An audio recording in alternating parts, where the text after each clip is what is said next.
चकवाल से अब्बू शामी अपनी टीम के ब्यूरो चीफ एजाज अहमद ताहिर की निजी ज़िंदगी के बारे में उनके मशागुल का तस्करा करते हैं। एजाज अहमद ताहिर की ज़िंदगी भरपूर अंदाज में मेहनत और दिलजोई से अपने फ़राइज़ सरअंजाम देते हुए गुजरी।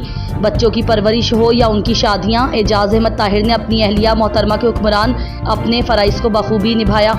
उन्होंने अब्बू शामी से गुफ्तगू में बताया कि माह रमज़ान उन्हें सऊदी अरब में गुजारना पसंद है। इस साल भी वो अल्लाह के फजल से अल रियाज में मौजूद अपने बेटे और बहू की मेज़बानी में माह रमज़ानुल मुबारक सऊदी अरब में गुजारेंगे। तवाफ़ और उम्रे की बार बार सादत नसीब होगी।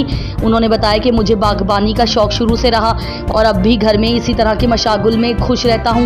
इसके अलावा सहाफ़ती सरगर्मियों में अपना वक्त गुजारते हैं और वर्किंग जर्नलिस्ट हैं। डस्का से ताल्लुक़ रखते हैं मगर कराची में सकूनत इख्तियार किए हुए हैं। उन्हें पाकिस्तान के मुख्तलिफ शहरों का विज़िट करना अच्छा लगता है। किसी न किसी काम को सामने रखते हुए कई शहरों की सैरो तफरी भी कर चुके हैं। फ़ख्र न्यूज़ चैनल के अलावा रोज़नामा जसारत कराची और दीगर अखबारात से भी मुंसलिक हैं।